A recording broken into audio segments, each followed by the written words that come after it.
स्वागत बच्चों बच्चों आज हम जो राजा का हिस्सा पाठ है उस पाठ के आज हम स्वाध्याय के प्रश्नों की चर्चा करेंगे। बच्चों पहला जो प्रश्न यहाँ पर है कि राजा भोज ने भ्रमण करते हुए क्या देखा। तो बच्चों इसका उत्तर इस तरह से होगा कि राजा भोज भ्रमण करते हुए एक गांव के निकट पहुँचे। वहाँ उन्होंने देखा कि एक खेत में किसान हल चला रहा है, मगर उसके हल में एक ही बैल है। दूसरे बैल के स्थान पर किसान की पत्नी हल खींच रही है। फिर दूसरा प्रश्न है कि राजा भोज ने किसान के पास जाकर क्या कहा। तो राजा भोज ने किसान के पास जाकर कहा कि भले आदमी, तुम यह क्या अत्याचार कर रहे हो। भला कहीं पत्नी को भी हल में जोता जाता है। फिर दूसरा प्रश्न है, थर्ड प्रश्न जो है कि किसान की पत्नी खेत के काम में क्यों मदद कर रही थी। बराबर। तो किसान के 2 बैलों में से एक बैल मर गया था। दूसरा बैल खरीदने के लिए किसान के पास धन नहीं था। खेत की जुताई करना जरूरी था, क्योंकि जुताई न होती तो बुआई कैसे होती, और बुआई नहीं होती तो किसान को अन्न न मिलता या अनाज न मिलता। किसान की इसी मजबूरी के कारण उसकी पत्नी बैल की तरह हल खींचकर खेती में मदद कर रही थी। ओके। फिर बच्चों नेक्स्ट प्रश्न है, फोर्थ प्रश्न कि राजा भोज के 2 बैल मिलने पर किसान की फसल में क्या फर्क हुआ। बराबर। तो किसान को राजा भोज के 2 बैल मिलने पर खेत में हल चलाना आसान हो गया। इसके कारण किसान के खेत में इस बार बहुत अच्छी फसल हुई। लेकिन एक आश्चर्यजनक बात भी हुई कि खेत के जितने हिस्से में राजा भोज ने हल चलाया था उसमें मोती उगे थे, बाकी के हिस्से में अच्छी किस्म के गेहूं उगे थे। फिर नेक्स्ट प्रश्न 5, किसान शर्मिंदा क्यों हुआ। किसान को पता नहीं था कि अपने 2 बैल देकर जिसने उसकी सहायता की है वह और कोई नहीं, स्वयं राजा भोज है।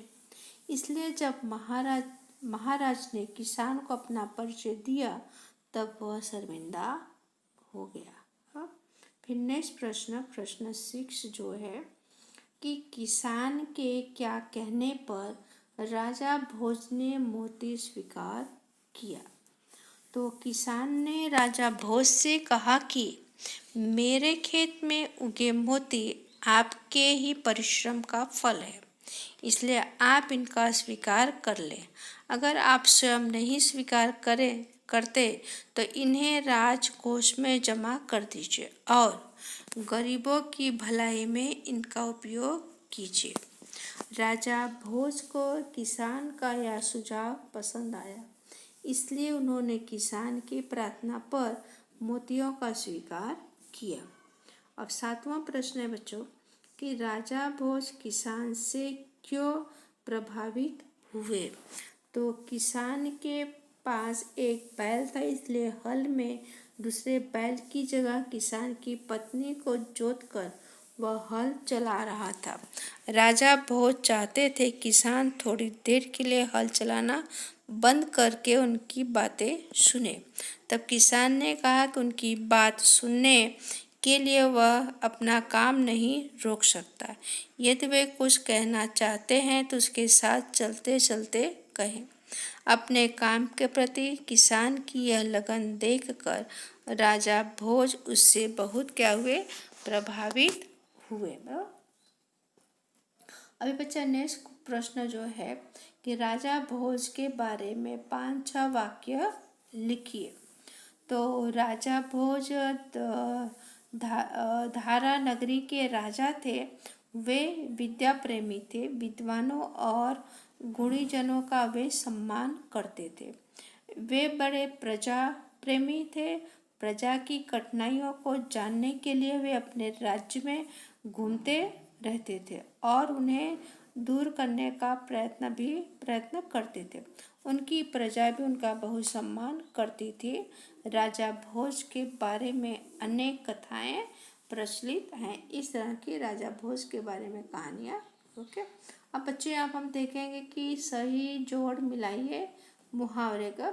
एक तरफ क्या है मुहावरे दिया और दूसरी तरफ क्या है मुहावरे का अर्थ दिया हुआ है। बच्चों यहाँ पर कुल कितने मुहावरे, यहाँ पर कुल मतलब कि 6 मुहावरे यहाँ पर हैं। तो देखते हैं यहाँ पर थोड़ा सा मतलब कि 6 को तो यहाँ पर लाना थोड़ा मुश्किल होगा। हम आपको डायरेक्ट आंसर इसका बोल देते हैं, बराबर। आप अपनी नोट में उसमें से लिख डालेंगे। जैसे यहाँ पर पहला है कि आँख मतलब कि आँखें खुलना, बराबर।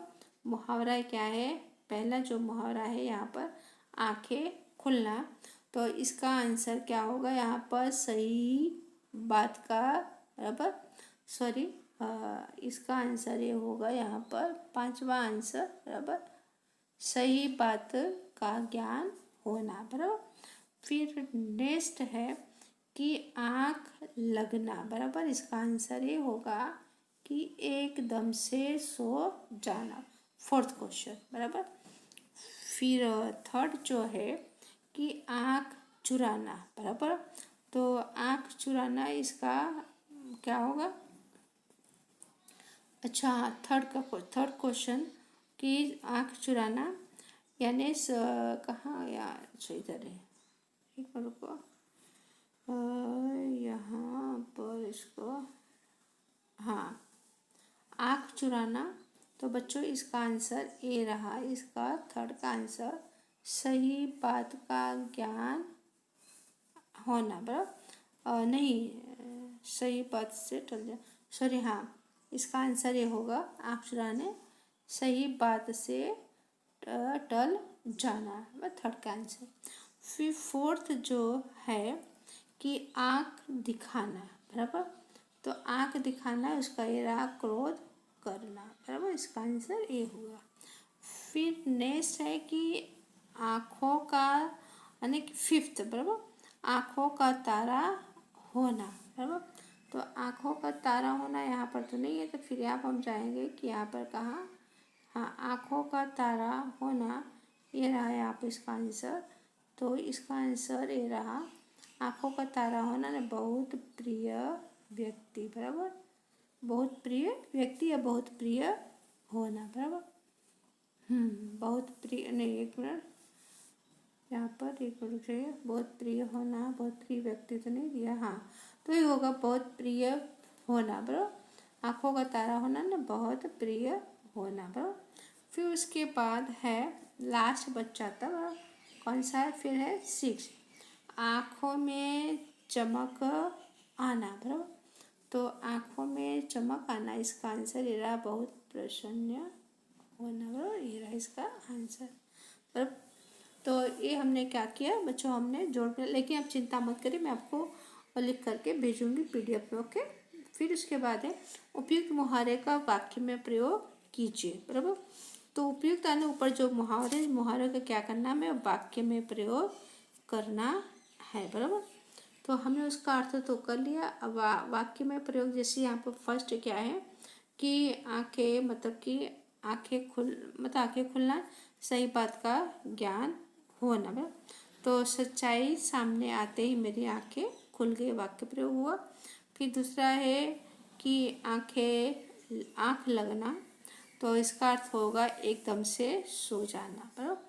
तो गाना सुनते ही मेरी आँख लग गई, बराबर। फिर है आँख चुराना, तो सही बात से दल जाना, सही बात से टल जाना, ओके, सही बात से टल जाना, ओके। तो सही बात से टल जाना, आँख चुराना, तो उसका सेंटेंस तरह से होगा चोरी पकड़ी जाने पर मेरा दोस्त आँख चुरा रहा था, बराबर। फिर फोर्थ है कि आँख दिखाना यानी क्रोध करना। तो कपड़ा गंदा होते ही माँ आँख दिखाने लगती है, बराबर। फिर आँखों का तारा होना यानी बहुत प्रिय होना, बराबर। मेरा भाई सबकी आँखों का तारा है। फिर उसके बाद लास्ट जो 6 है, आँखों में चमक आना, बहुत प्रसन्न होना। तो वाक्य पुत्र को देखते ही माँ की आँखों में चमक आ गई, बराबर। इस तरह से आपको करना है। अगर अपने आप कर सके तो बहुत अच्छा, नहीं कर सकते हैं तो कोई बात नहीं, आपको PDF बना के भेजेंगे, उसमें से आपको देख करके लिखना है, बराबर। अब यहाँ पर दिया हुआ निम्नलिखित शब्दों का क्या है, यहाँ पर कि निम्नलिखित शब्द विशेषण है, उन्हें शब्दों का वाक्य प्रयोग कीजिए, बराबर। अब सब विशेषण उन्हें वाक्य प्रयोग हमें करना है। जैसे एक, बराबर, एक पास एक बैल था, बराबर। फिर दूसरा क्या है, प्रजा वात्सल्य, भगवान राम प्रजा वात्सल्य थे। फिर है बड़ा, बराबर, मैं घर में सबसे बड़ा हूँ। फिर है होनहार, बराबर, मैं होनहार बेटा हूँ। और फिर है मीठा, हमें मीठा बोलना चाहिए। लास्ट है विशेषण मेहनती, तो किसान मेहनती है, बराबर। तो उदाहरण, किसान के पास एक बैल था, बराबर। क्या है, किस एग्जाम्पल, किसान के पास एक बैल था, बराबर। तो ओके, क्लियर।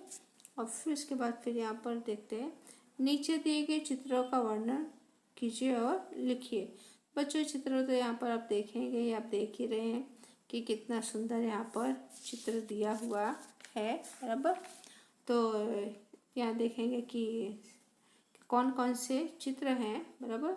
वो चित्र आप खुद अवलोकन करेंगे, बराबर, यहाँ पर जो दिया हुआ है।